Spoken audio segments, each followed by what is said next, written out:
Hi everyone, and thanks for joining us today. My name is Daniel Layton and I'm the Branch Manager of the Information, Linkages and Capacity Building branch at the National Disability Insurance Agency. I'd like to begin by acknowledging the traditional owners of the land on which we meet today. I'd also like to pay my deep and personal respects to their elders, past, present and emerging. Joining me today are my colleagues Meg Price and Kim Taylor, and we're here today to talk to you about how to get your pitch right for the upcoming Information, Linkages and Capacity Building, or ILC, rounds focused on individual capacity building, mainstream capacity building, and economic and community participation. Also joining us today is Amber as our Auslan interpreter. Personally, I'm thrilled to have the opportunity to talk with you about the upcoming ILC rounds. These rounds will be the first time that we'll be seeking activities that align with the ILC investment strategy, which looked at the overall approach to ILC and what we'd learned from earlier grant rounds. Based on your feedback, we've made some significant changes to improve the effectiveness of the ILC investments and ensure that activities were replicable and scalable for national impact. In today's webinar, we'll provide you with some background information on ILC and the ILC investment strategy, and then we'll focus on providing information on the upcoming grant rounds, including outlining the types of activities we look to fund under each round so that you can consider which program is the best fit for your ILC proposal and your organisation. Let me begin by introducing Meg. Thanks, Daniel. ILC helps people benefit from a more inclusive, accessible and connected Australia. ILC complements the work of the NDIS by providing grants to organisations so that all people with disability can benefit, regardless of whether or not they're eligible for the scheme. ILC also seeks to prevent, reduce or delay the need for people with disability to access specialist disability services by improving access to community and mainstream services and building the skills and capabilities of individuals to participate and contribute to the community and economy. To date, the NDIA has awarded 351 ILC grants to a total value of $110.7 million, GST inclusive. This has been across a number of grant rounds, including Disabled Persons Family Organisation Round, jurisdictional-based grant rounds, national readiness rounds, and strategic grants. Through the implementation of these grants, we've learnt that annual grants are a lot of work for you to administer, that single-year grants provide too short a time to make a difference, that a more strategic approach to investment should be taken, that programs should be scalable nationally, that outcomes must be measurable, and that many smaller organisations would benefit from organisational capacity development. These learnings have informed the ILC investment strategy. The NDIS released the ILC investment strategy in December 2018. The investment strategy outlines a clear purpose for ILC, including investment principles and objectives. In response to feedback from the sector, the NDIA has adopted a more strategic approach to ILC by specifying funding and delivering 4 programs that are consistent with the ILC policy and outcomes framework. The 4 programs are individual capacity building, including a sharpened focus on organisations run by and for people with disability, National Information Program, Mainstream Capacity Building Program, and the Economic and Community Participation Program. The National Information Program was the first program to be implemented, with applications closing on the 10th of May this year. This round is currently in assessment. The NDIA will implement the remaining programs over the coming months. So the next opportunity to apply for ILC funding will be for the Individual Capacity Building Program, and this grant round will open on the 19th of August 2019. This will be followed closely by the Mainstream Capacity Building Program and the Economic and Community Participation Program. Both of these grant rounds will open on the 9th of September 2019. The Detailed Grant Opportunity Guidelines, also called GOGs, will be made available upon opening of each grant round. We encourage applicants to familiarise themselves with the GOGs and to consider which program is the best fit for your ILC proposal. The information we provide you today on each of the upcoming grant opportunities will help you to understand the objectives and priorities for each of the rounds. This will help you to begin planning your ILC application. Now I'll cross over to Kim. Thanks, Meg. The Individual Capacity Building Program is being established to enable systematic nationwide access to peer support, mentoring and other skill building skills for people with disability, carers and families. A national network of organisations run by and for people with disability or their families and carers, referred to as Disabled People's Organisations and Family Organisations, otherwise called DPO-FOs, will be supported as the primary delivery mechanism for this program. Organisations that are not DPO-FOs may also be funded, but they must be led by and support a specific cohort of people. For example, where an organisation supports people from culturally and linguistically diverse backgrounds. This program will also enable DPO-FOs to apply for funding to support them to strengthen their organisational capacity. Only organisations that meet the definition of a DPO-FO and/or priority cohort-led organisation are eligible to apply. The definition of a DPO-FO and priority cohort-led organisation will be outlined in the Grant Opportunity Guidelines. There is up to $100 million available in this grant round, GST exclusive, and this will be available over a 3-year period. Applications for the Individual Capacity Building Grant Round will open on the 19th of August and close on the 27th of September 2019, with grants being established in February 2020. There are 3 intended outcomes for this round. They are: people with disability have the skills and confidence to participate and contribute to the community and protect their rights. People with disability have increased motivation, confidence and empowerment to act. And people with disability participate in and benefit from the same community activities as everyone else. The Individual Capacity Building Grant Round will fund activities that align with the following 2 activity types. The first activity type is individual capacity building. These are activities that build the capacity of people with disability by ensuring that they have the knowledge, skills and confidence they need to set and achieve their goals. Proposed activities must be for the primary and direct benefit of people with disability and developed and delivered in collaboration with people with disability. The second activity type is organisational capacity building. These are activities that improve the ability of DPO-FOs to deliver their organisational mission and to deliver ILC in the community. It is important to note that only applicants that meet the DPO-FO criteria can apply for organisational capacity building activities. DPO-FO applicants cannot apply to deliver only organisational capacity building activities. Any application for organisational capacity building must also outline a proposal for individual capacity building activities. Priority cohort-led organisations are only eligible to apply for individual capacity building activities. The types of individual capacity building activities that this grant round will fund include, but are not limited to, the following. Peer-led support groups for people with disability, which could involve developing and running new or existing peer-to-peer programs, including peer groups in person, online and/or via phone teleconference for people with disability. Peer-led support groups for parents, carers and siblings of people with disability. This includes developing and running new or existing peer-to-peer programs. The purpose of these activities is to enable these people to reach their own potential and gain skills and knowledge so they can effectively contribute to the well-being and increased capacity of the people with disability in their lives.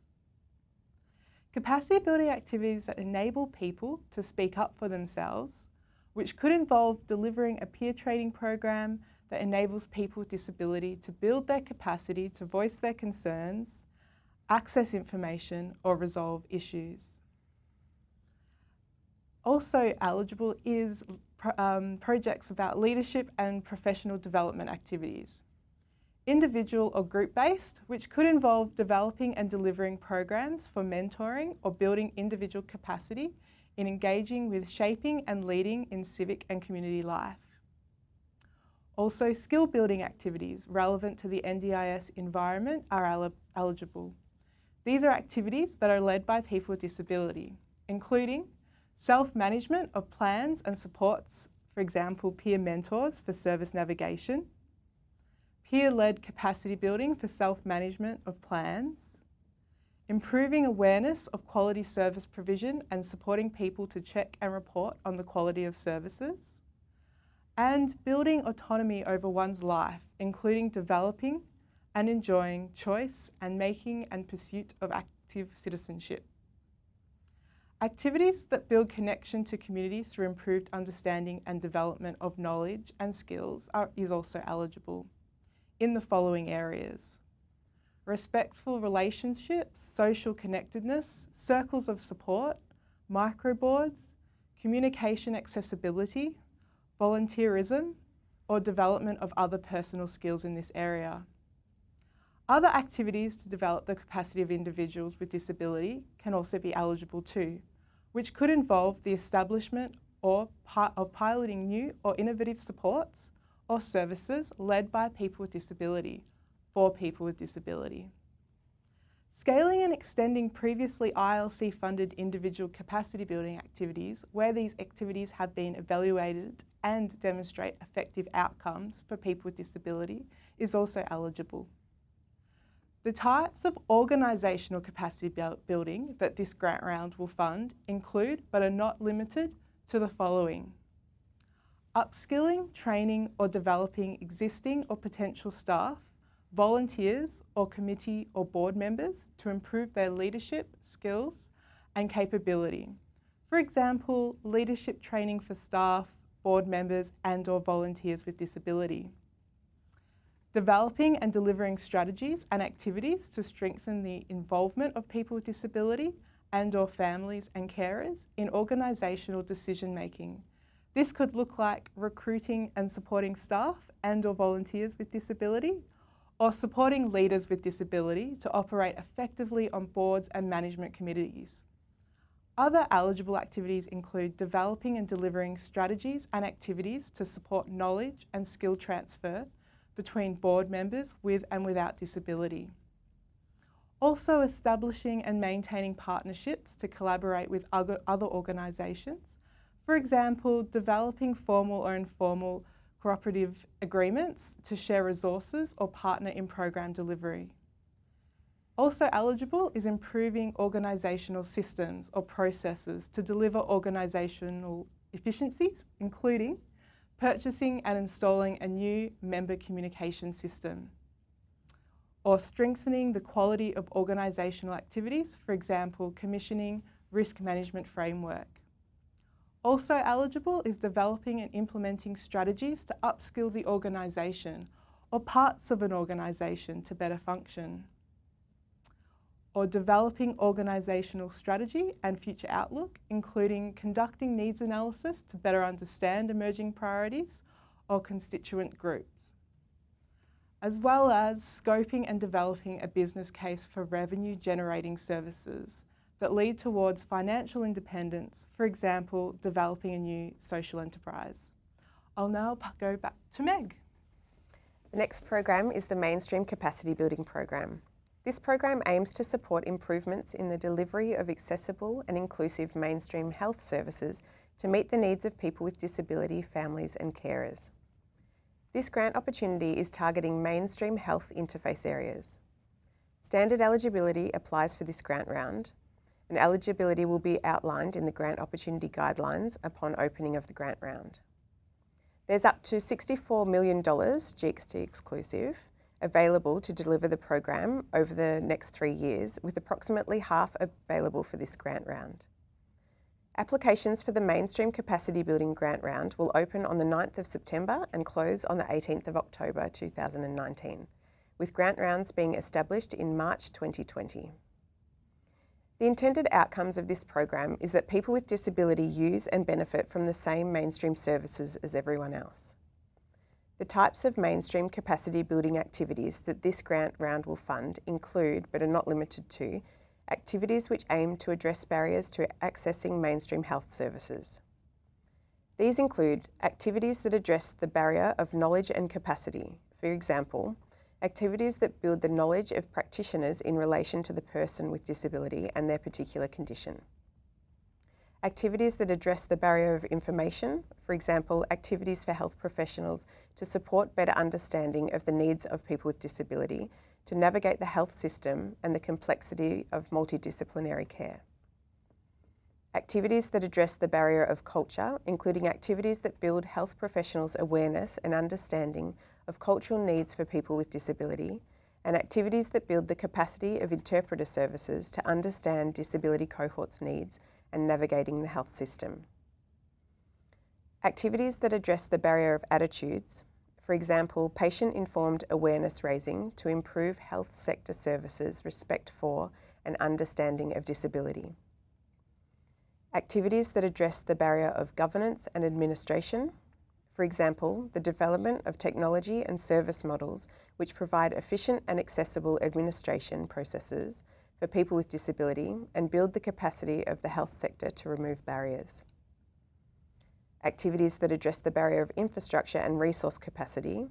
This could look like developing models of evidence-based practice for hospital disability liaison personnel to mediate service inaccessibility. Activities that address the barrier of communication, for example, disability cohort and culturally specific training for resources for interpreters. Activities that address the geographical barriers, including the development of innovative health service models to enable access for people with disability in remote locations to participate in preventative healthcare practices. Activities that address the barrier of inclusion, which could look like creating personal networks that connect people with disability to health information and services they may not be aware of. And lastly, activities that address the barrier of lack of appropriate skills or resources. For example, activities which upskill practice nurses to be inclusive of people with disabilities and to provide new types of advice and support that meets their needs. Back to you, Kim. Thanks, Meg. The final program being implemented at this time is the Economic and Community Participation Program. Standard eligibility applies for this grant round. Detailed information regarding eligibility will be outlined in the Grant Opportunity Guidelines upon opening of the grant round. This round has up to $58 million GST exclusive available to deliver the program over the next 3 years, with approximately half available for this grant round. Applications will open on the 9th of September and close on the 18th of October 2019, with grants being established in March 2020. The intended outcomes of this round are people with disability participate in and benefit from the same community activities as everyone else. People with disability actively contribute to leading, shaping and influencing their community.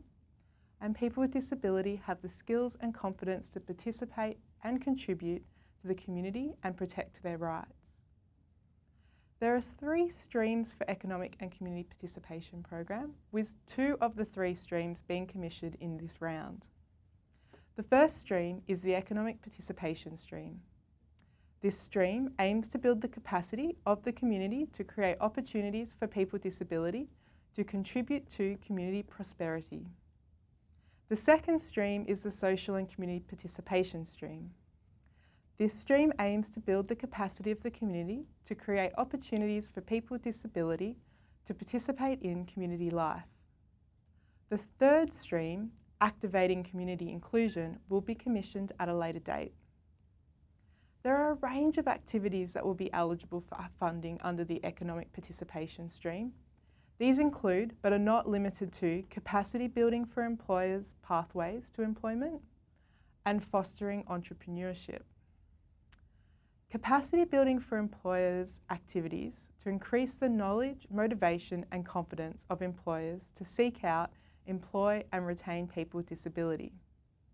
Activities may be used to build the capacity of management, teams or workplace culture, or to ensure that people with disability are supported to perform well in their job. Pathways to employment activities are place-based programs that build employable skills of people with disability through paid or unpaid placements in real work settings. Fostering entrepreneurship, so these activities build capability for people with disability to develop and maintain successful self-employment. This element recognises the important role of self-employment or entrepreneurship to flexibility, independence, and choice for people with disability. Examples of activities that could be funded under the social and community participation stream include the development of education resources for the community sector to improve contemporary understanding or provide pathways to involvement in civic participation and leadership. Opportunities that enhance the capacity of local communities to identify areas where inclusion practice might improve and the tools for change. Awareness raising activities to improve the community's knowledge and understanding of disability, or specific sectors such as employers or sporting associations. Also creating personal networks that connect people with disability to opportunities. For example, sporting opportunities they may otherwise miss. The provision of basic training to volunteers to enable them to better relate to or work with people with disability. And now I'll pass on to Daniel. Thanks, Kim. And so that wraps up the information on each of our grant rounds today, and more information will be available on each of the rounds when they open. You can find this information on the NDIS website and also on the Community Grants Hub website, which is found at www.communitygrants.gov.au. If you'd like to register to receive information about ILC application dates, you can do that by subscribing to our mailing list. I'd like to thank you, Meg and Kim, for joining me to present on our upcoming ILC grant rounds. I'd also like to thank all of our online audience for joining us. We hope that you've found this information to support you and assist you to think about your upcoming ILC proposals for these grant rounds. A recording of the webinar, complete with captions and a transcript, will be available on the NDIS website. Thank you.